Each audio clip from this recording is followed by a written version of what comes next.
jërë ngeen jëf mbokk yi ñu ngi leen di nuyu dellu rafetlu seen ànd ak ñun ci Yegle TV dellu siwaat nañ ni ñu ko baaxoo ay bés yu nekk ci seen émission tolluwaayu réew mi nag ñu ciy waxtaani réew mi ak tolluwaayam ci fànn yu wute loole nag waral tey ñu jóg ñëw ci diwaan boo xam ne fas nañu fee fekk kilifa gi nga xam ne moo fi teewal nguur gi te bu ñu nee jëm kanamu réew rawatina ka nga xam ne moo fay ndawul buur loolee moo tax ñu ngi ci jamono ji fii di Sicap Liberté fekk si fii ki nga xam ne moo di député maire Moody Santy Agne fas yéene seq ak moom waxtaan ci tolluwaay réew mi waaye it rawatina tolluwaay Sicap Liberté ak li mu ëmb rawatina itam coow yoo xam ne dañoo dégg mu jipp ba ñu joxoñ ko ci baaraamu tuuma loolu yëpp la ñu fas yéene waxtaanee ci seen émission tolluwaayu réew mi dellu itam rafetluwaat bu baax seen ànd ak ñun monsieur le maire ñu ngi lay nuyu.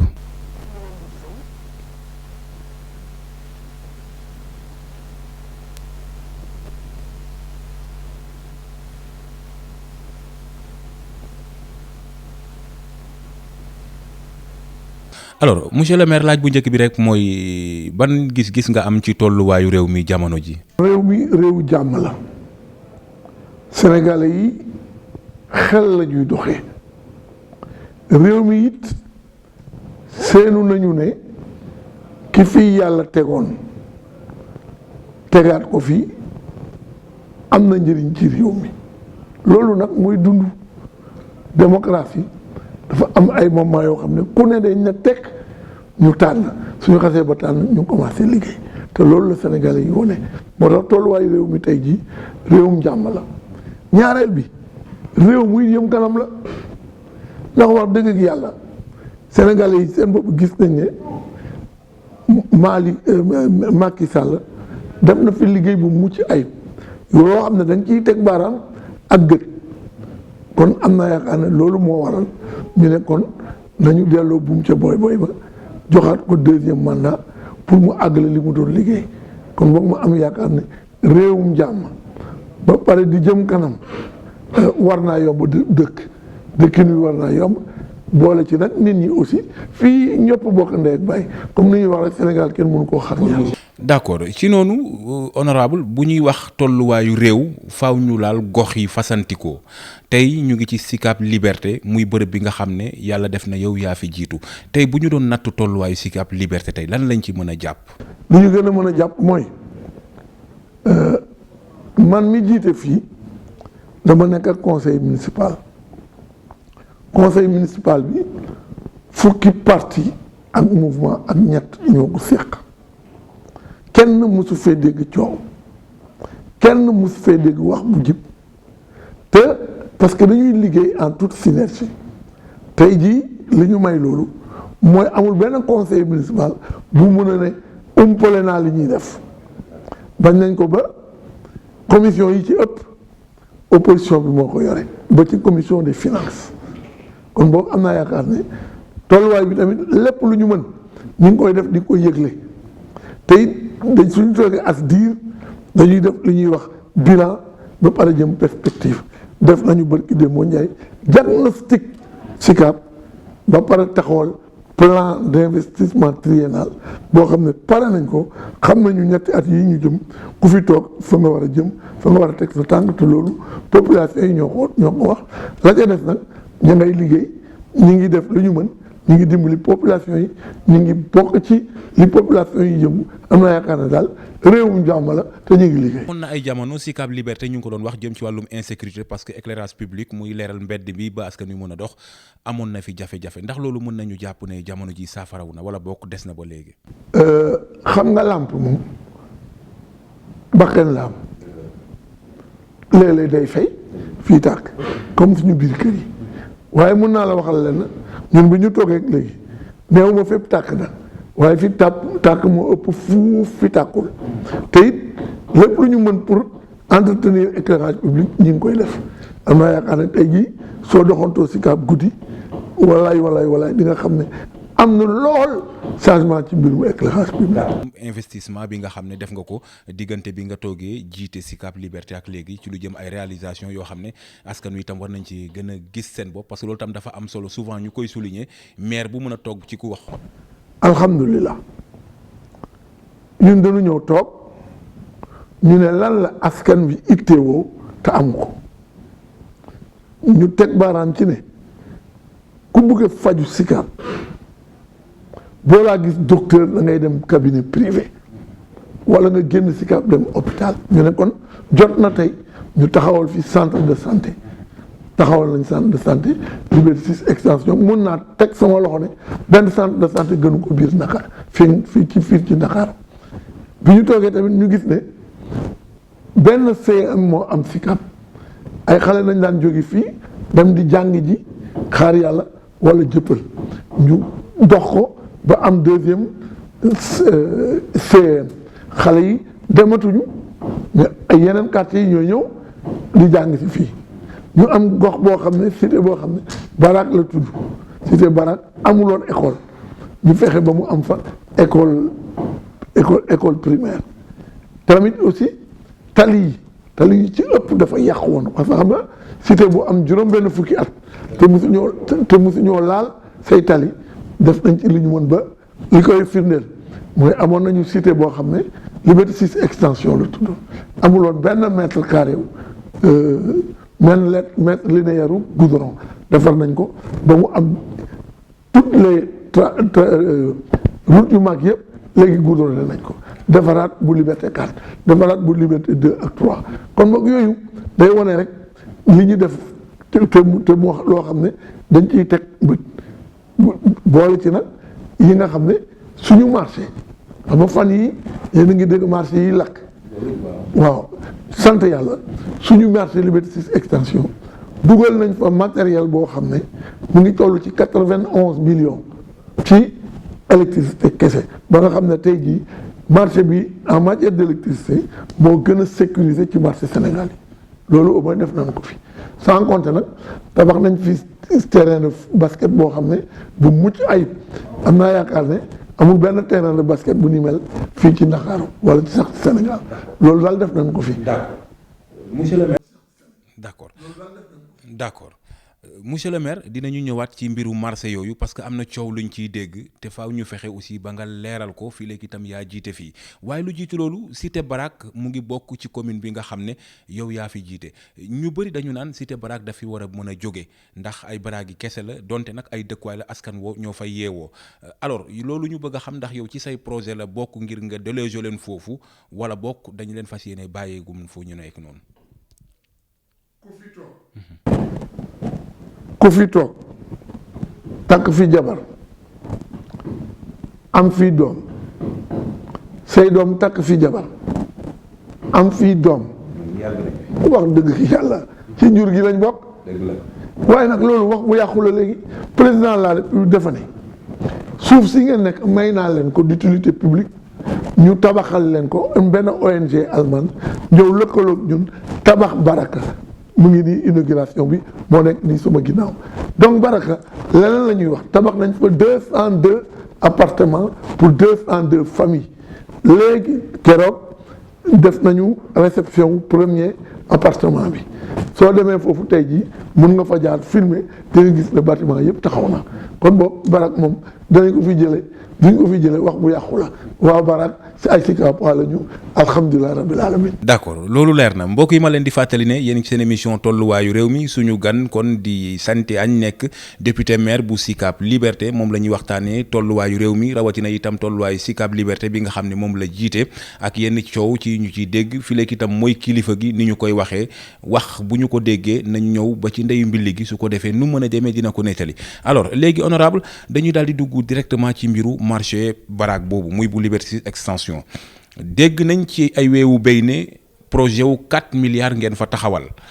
ci biir loolu wax nga fa sànq ay millions yu bëri yu ngeen fa dugal jëm ci wàllum électricité bi muy courant bi waaye dafa am beneen coow bu ci jib te soxla nañu ci firnde leeraange muy dafa am ñu fa nekkoon occupé foon fa légalement maanaam yoon moo leen mayoon ci sa kilifteef ñu mën a dem di fa amal seeni njaay ci diggante bi am na yeneen mbuxum yu ci dugg ba ñu bëgg a jël place yooyu jox ko ñeneen jële fa ñooñu ci anam bu dëppoowul ak yoon ndax mën nga ñu leeralal itam wàllum lënt bi ci am. waaw xam nga nag foog ñu leeral ko leeral bi nag mooy ñu duut baaraam ci wax ji dafa am ku fa ñëwal dugal fa ay moteur nga ne yoon may ko yoon nag ñaar rek la lay mayee nga moom wala ñu autorisé la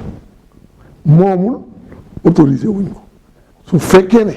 dafa am autorisation kenn moo ko mën a signé muy man mii te signé lu ma ko kon boog yoon mayu ko fa toog fu la neexee nag nga forcé dugal kii dafa ñëw xaw ma ko mu waxal waaye fii benn yoon moo fi am muy voie publique muy bâtiment bu ñu moom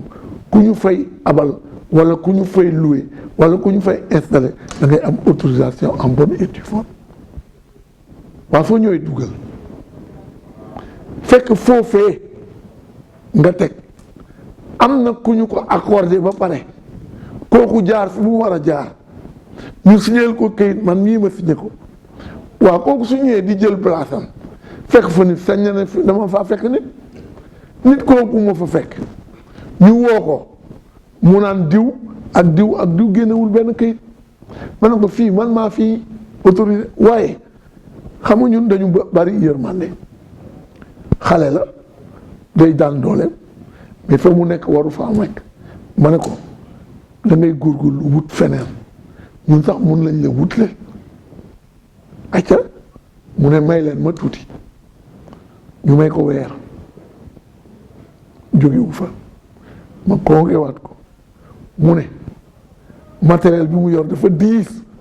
ba xamul nu mu koy génnee waaye xamoon na lu ko fa dugal li ko fa dugal moom moo ko fa dugal am na yaakaar li ko fa dugal mënoon na ko génne ñu toogati ki ma signeel ne ma man de wax dëgg yàlla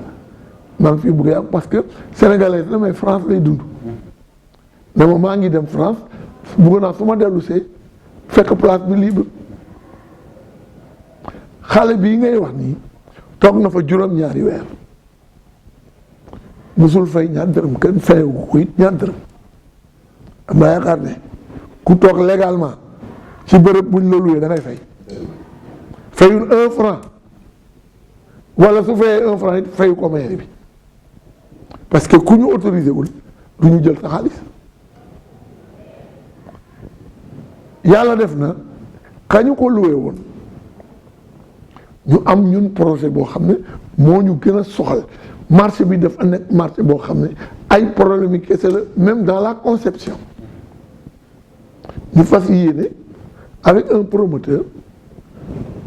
taaneel ko tabaxaat ko te lii ma lay wax nii dama cee waxtaan ak conseil municipal mu nangu ko ma waxtaan ci ak waa marché bi ñu nangu ko ma waxtaan ci ak association des riverains foofu ñu nangu ko ñu ne kon boog ay la yéwén kii dañu koy toj defar fi 6 étages waaw loolu ba mu amee ma woo ndaw si ñu ko signé loon ma ne ko ay la yéwén kat signé loolu la waaye ndaw si joxeegul dërëm parce que occupé wul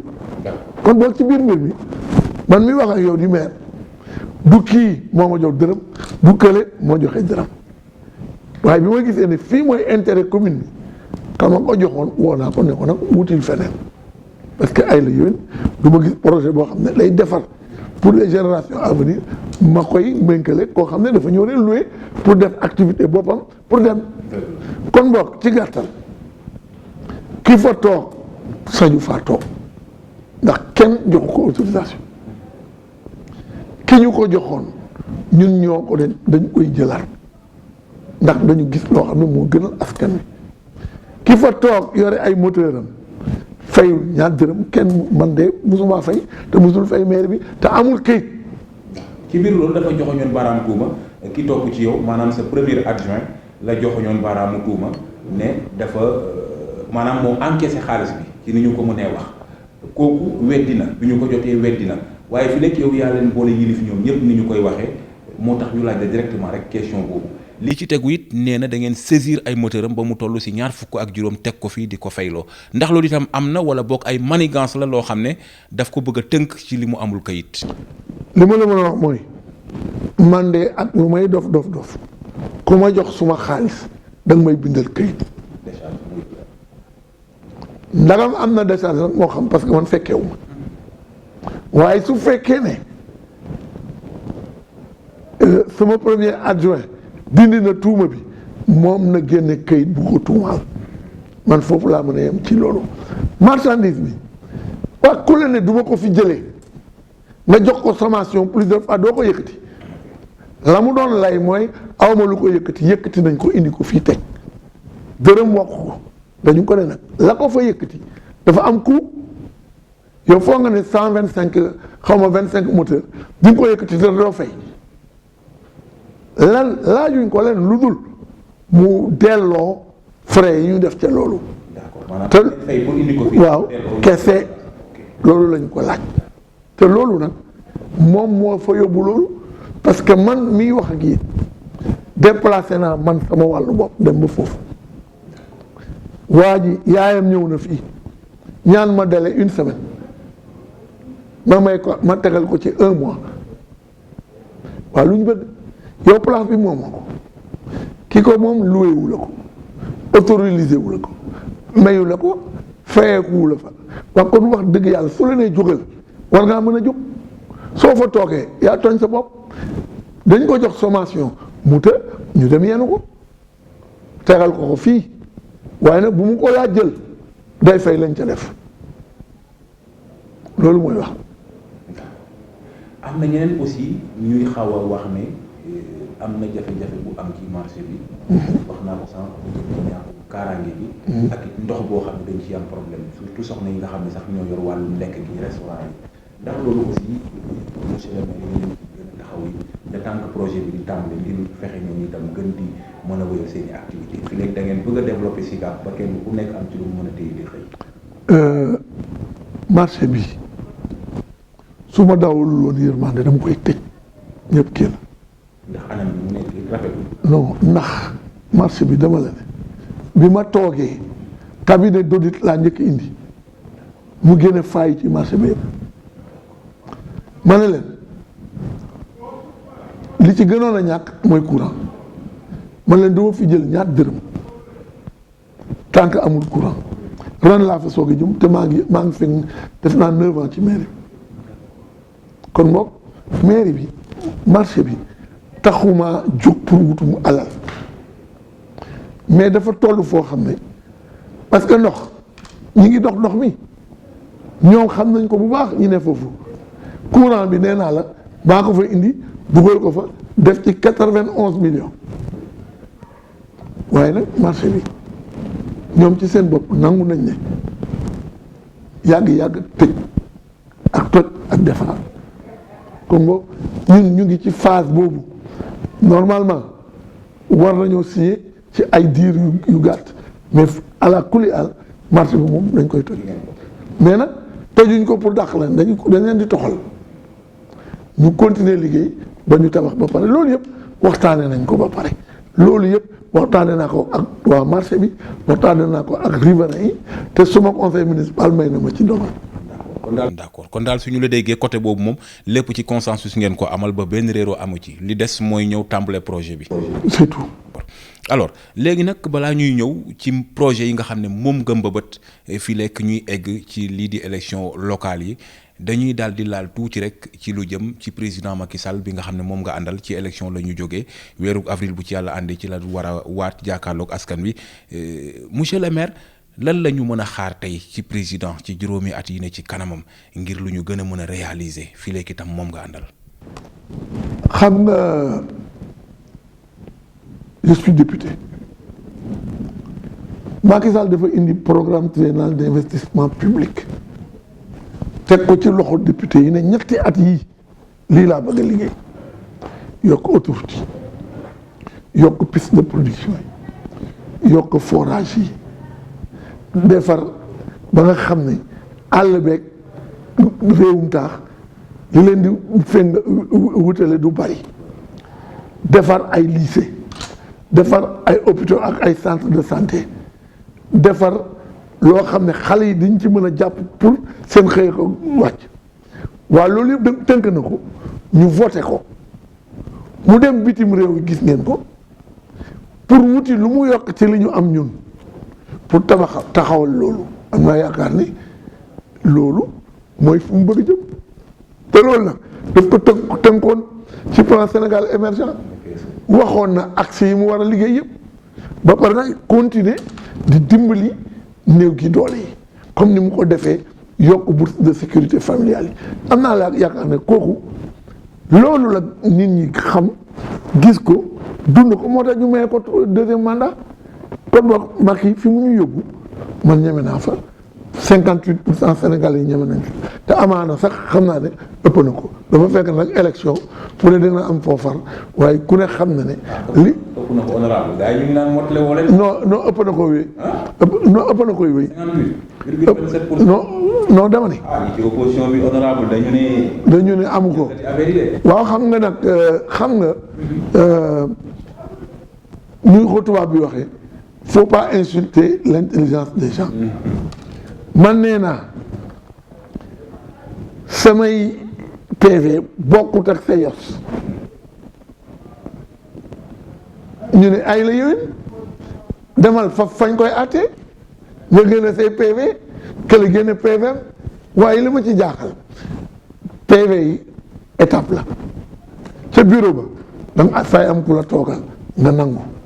nga dem département ba am ku la toogal nga nangu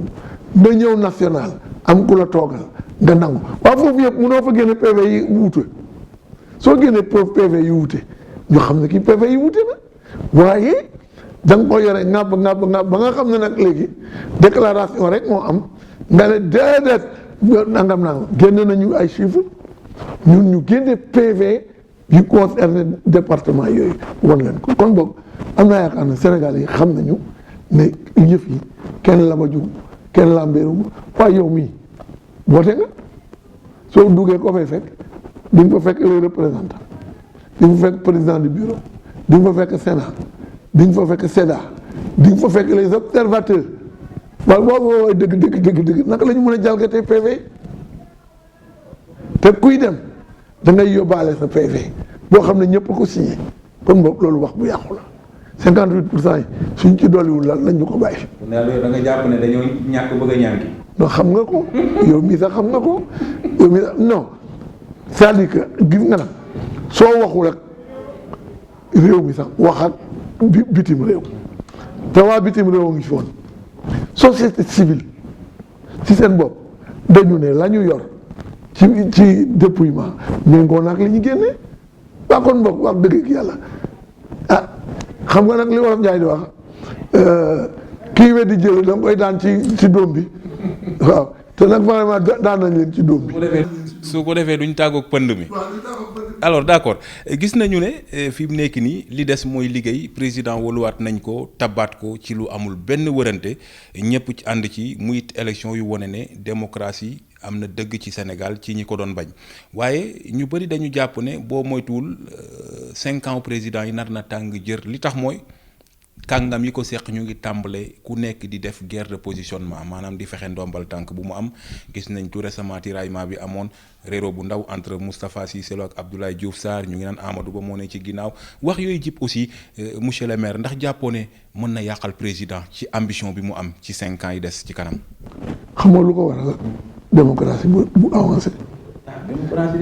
démocratie bu avancé réew moo xam ne nee nañu Macky président bi toog jeexal na dootul am beneen mandat moo indi li am na ñu naan dina am 3e. non dama ne loolu wax bu yàqu la dama ne la li ñu voté loolu référendum populaire ñu ne kenn du tegle lu ëpp ñaari mandat loolu jeex na tàkk wax la donc fi démocratie bi toll moo indi des ambitions naturelles ambition nag kenn du ko bañ mais am naa yaakaar ne président de la République fii ba 5 ans yi mooy président te am naa yaakaar ne kenn du ko tardeel ci liggéey bi mu nam ma te wax na ko xale yi ñoo ma tax a jóg ak jigéen ñi te dana ko def kenn du ko tardeel mais nag ay joute oratoire ay porte-presse du ñàkk ci jeu démocratique du ñàkk mais daal kii fi toog am na fulaak fayda boo xam ne dina liggéey réew mi teg ko fi mu war a teg jox ko nag kii yàlla dogal mu dem yoonam. d'accord laaj bu mujj bi balaa ñu dugg ci projet yi nga namm fii mooy ndax mun nañu xaar surprise maanaam mbetteel ci ngornement bu bees bi président nar a samp bés bu prêter serment ba pare parce que ñu bëri dañuy jàpp ne dinañu gis kàngam yu ñu foogul woon ne sax dinañ yor yenn ndombal tànk yi ndax yow yaa ngi koy xaar honorable loolu nag nettali géntu jàmbur la waaw mais mën nga xalaat. man daal dama ne. peut-être am na lu sa xel xalaat. non man sama xel leen rek la xalaat. mu jël ay compétents. te loolu dana ko def. li mu namm compétence yooyu nag daf ko tënk ci li mu namm tënk ko ci li mu bind. c'est-à-dire que foofu lay jëlee compétence pour àggale li muy liggéey mais am naa yaakaar ne des compétences sont variées ici au Sénégal koo jàpp fii bàyyi nga téeméer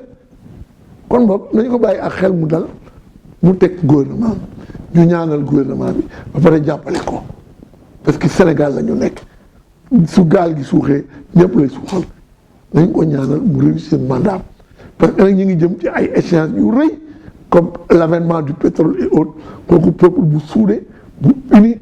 ñuy doxal ci consensus mooy mën a tax ñu mucc ci. d'accord législatives yi ak locales yi gars yi bu ñu ko sañoon ñu boole ko yow loo ci ñu bëri. buñ ko sañoon ñu ëpp ñu wax. yow tey boo ko sañoon en tant que député maire lan nga gis ñu boole ko. ñu couplé man de lenn moom ci jaaxal. argument yi ñuy joxe. mais suñu ko couplé wul day bari ay élections mais suñu defee élection 2020 2022 la ñuy defar mais ça c'est la respiration normale du dégg de la démocratie je ne vois pas qu'est-ce qui gênerait que ñu def 2019 def 2022 d'abord c'est ça c'est le premier argument deuxième argument mais dañu nekk ci day doon ñetti élection day doon communal départemental ak législatif bu ci ne nag ak parrainage waaw wax dëgg ci yàlla loolu bu gën a buure nit ñi déjà parrainage bi sax bii ñi ngi naan way c'était difficile nangam te gëm naa ne dañ ko war a càmbaraat waaye nag soo ci yokkee ñetti parrainage ci benn élection da ngay buure nit ñi kon moom man am naa yaakaar ne mën nañu def 2019 bii élection communale 2022 ñu def élection législative 2024 ñu def présidentielle mais ça c'est le rythme normal lan la yàq ci réew gëwuma ne argument bu sérieux la. yow daal àndoo ci ñu couplé ko. d'accord mbokk yi ma leen di fàttali ne kon ci seen émission tolluwaayu réew mi la ñu nekk ba léegi suñu gan di sant añ nekk député maire bu Sicap Liberté ñu waxtaanee tolluwaayu réew mi rawatina itam tolluwaayu commune bu Sicap Liberté bi mu jiite ak it jéego yi nga xam ne def na ko ak lim fi nama def waaye itam li fiy jafe-jafe it ñu waxtaanee ko parce que ni mën cee gindiku alors. honorable fi mu nekk nii daanaka ñu ngi ci njeextalu émission bi nga faloo fii wax nga ko juróom-ñeenti at la am na loo fi fekk am na jéego yoo def waaye it am na loo fi nama defaat fii ba mandat bi di jeex bu ci yàlla àndee ndax mën nga ñu cee ñamal tuuti ni ko gars yi di waxee. waaw dafa am lu manqué fii ci Sicap mu naqadi ma lool. mooy danoo amoon centre socio-culturel ñu nangu ko suñu loxo parce que ville de Dakar moo ko moom. transformé ko centre de dialyse ma ciy dox nag boobu ba léegi pour am suuf su ma tabaxee wala béréb buñ ma jox loolu wax naa ko ak acteurs culturels yi namm naa ko def parce que le ministre du renouveau urbain am na fu ma jox lettre bi lay xaar ma àggale ko comme ça artistes yi am fu ñu toog gis naa tamit ne commune bi ñaari sport rek lañ fi mën a def muy football ak basket namm naa ci benn terrain boo xam ne waxtaanee na ko ak Sicap SA namm naa ko def terrain multifonctionnel nga xam ne ku neex mu def volley ku neex mu def handball su la neexee nga def foot à 7 su la neexee nga def leneen loolu aussi ci suñu mbébét la ñu ngi waxtaan nag aussi ak sumay mbokku maire yi nekk ci arrondissement bi mooy les 6 maires pour xool ndax mënuñu ñu parce que arrondissement bi yëpp amuñu lycée pour xool nu ñu mën a tabaxee lycée amaana ñu baaxee ma tabax ko ci sama koñ wala amaana aussi ñu def ko feneen mais au moins goxu na ci gox bi gis boppam donc yooyu c'est les actions phares boo xam ne am naa yéene te am naa yaakaar mën koo terminer fi rek mandat bi jeex parce que dafa am aussi lu gouvernement bi taxawal muy PACASEN projet d'appui aux collectivités et aux agglomérations du Sénégal mu war ñu booster ci investissement yi am nañu yaakaar ne ren dinañ mën a def loolu lay ñu wax waaye suñu ko deful it suñu ko tàmbalee amaana ñeneen ñëw àggali ko te enfin comme je vous dis marché Liberté 6 extension bi bëgg naa ko defar ba mu mucc ayib ba nga xam ne képp ku ñëw wuutuma fii dina fi fekk loo xam ne wala dina inaugurer loo xam ne ci ñun lañ ko tàmbalee. rek yeggalil leen honorable mbégte mu yaatu laa moon itam ngir seq ak yow waxtaan bi xanaa rek kàddu bu mujj ma bàyyee la ko ak mbokk yi ñuy teewlu te yàkkamti woon itam jot sa kàddu ba mën a xamit Sicap Liberté parce que macha allah rëy na am na sax xëy na lu ñu fàtte woon mooy mbiru stade Demba Diop bi nga xam ne su ma juumul ci yéen la bokk booboog léegi tëj nañu ko te am na ñoo xam ne daan nañ fa yëngatu doon ci gis seen bopp rawatina sax ndaw yu féete ci gox bi foofu it ndax mën nga ñu ci may tuuti information rek ci tënk balaa ngay tàggoo rek.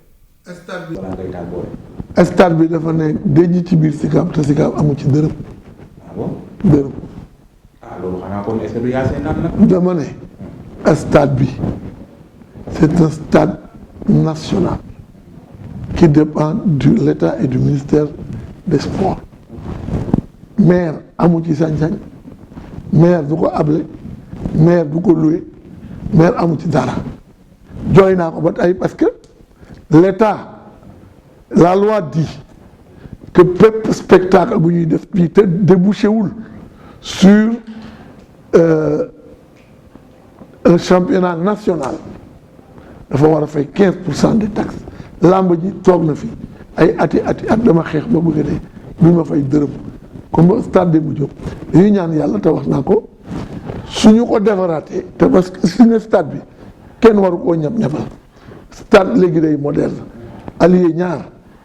day allié convivialité allié sécurité soo demee léegi stade yu mag yi ay lieu de tourisme la soo demee Londres da ngay laajte Wembley soo demee Rio da ngay laajte Maracana soo demee Paris da ngay laajte stade de France damaa bëgg suñ ñëwee Sénégal ñu laajte stade Demba Diop waaye kii koo koy laajte koo fay yóbbu Afghan il faut ñu raser ko defaraat ko ba pare nag boole commune bi ci gestion bi loolu lay gën a amee doole. mais est-ce que loolu aussi bokk nga foog nga ne luy bokk ci luy doxal réew la ci jamono joo xam ne ñëw nañ ko samp ci biir Sicap Liberté tey taxes yi nga xam ne peut-être war na di fa ruusee comme ni nga ko waxee même bu dee 15% muy loo xam ne day duggaat ci askan wi aussi muy doon jafe-jafe loolu it yaakaar naa ne bokkul ci li gën a mën a avancer le réew. tigi li nga wax noonu c'est-à-dire réew mi suy dox dañu war a gën a yaatal sañ-sañu maire yi parce que le territoire mooy la cellule de base fii ñun ñoo fi ne ak suñu population stade bi ne fii suñu organiser làmb waa gox bi yëpp dañuy làqu dañuy tëj seen bitik tëj seen kër léeg-léeg ñu toj seen oto te duñ ci am benn ndàmpaay te du man mii su ma ko mënoon bëggoon jox samay ASC ñu joué mënuma ko kon boog effectivement loo xam ne la war nañ ko seetaan les infrastructures doivent être co-gérées par l'État ak les collectivités territoriales. d'accord loolu de honorable yaakaar naa mooy nag ceeb bi ñu toggee sa biir kër ba pare ne la doo ci lekk. nuru na ko de nuru na ko de. mbégte mu yaatu laa moon ngir seq ak yow émission bi ma bàyyi rek ak kon ak kàddu bu mujj bi. waa di gërëm bu baax askanu Sénégal rawatina nag wax Sicap ndax Sicap dafa di gox boo xam ne wax dëgg yàlla nit ñi dañu dal toujours dama koy wax dañu dem élection sama doom ne ma mais papa yéen Sicap kenn du leen tudd ma ne ko bët bu ñu tojee sa bopp bàyyi dinañ la tudd ma ne ko mais fii jàmm moo fi am keroog bi ma gañee mairie bi biñ may takkal raaya bi sama opposant yépp ñi ma jongante loon fii lañ toog ñëw sargal ma ñu takkal ma raaya bi toujours ñooy ànd sama premier adjoint boobu nga tudd élection yii passé dafa jaar nii ma jaar na leen waaye ca altine ja ñoo añandoo kon boog nga xam ne dëkku jàmm la ma koy sant yàlla di wax aussi maa ngi leen di gërëm parce que wax dëgg yàlla ñi ngi ñuy jàppale ci liggéey bi waaye ma leen di wax ne nañu xam ne maire kenn gënu koo mën a bëgg réew mi dox ndax moom la ñu fal moom moo sàkku ñu fal ko ñu fal ko waaye nag maire aussi dafa am fu mën mënam yem ñu comprendre rek noonu waaye lépp lu ñu mën ñu ngi koy jéem pour askan wi. si jàppale ngeen gën a wéyal. wa ala kulli haal. jërëjëf monsieur le maire en même temps itam honorable député Santy Agne nekk député maire bu Sicap Liberté sant naa ko. d'accord loolu de honorable yaakaar naa mooy nag ceeb bi ñu toggee sa biir kër ba pare ne la doo ci lekk. mbégte mu yaatu laa moon ngir seq ak yow émission bi ma bàyyi rek ak kon ak kàddu bu mujj bi. waa di gërëm bu baax askanu Sénégal rawatina nag waa Sicap ndax Sicap dafa di gox boo xam ne ndax dëgg yàlla nit ñi dañu daal toujours dama koy wax dañu dem élection sama doom ne ma mais papa yéen Sicap kenn du leen tudd ma ne ko ba bu ñu tojee sa bopp bàyyi ma ne ko mais fii jàmm moo fi am keroog bi ma gañee bi ñu may takkal raay bi sama opposant yépp ñi ma joxante woon fii lañ toog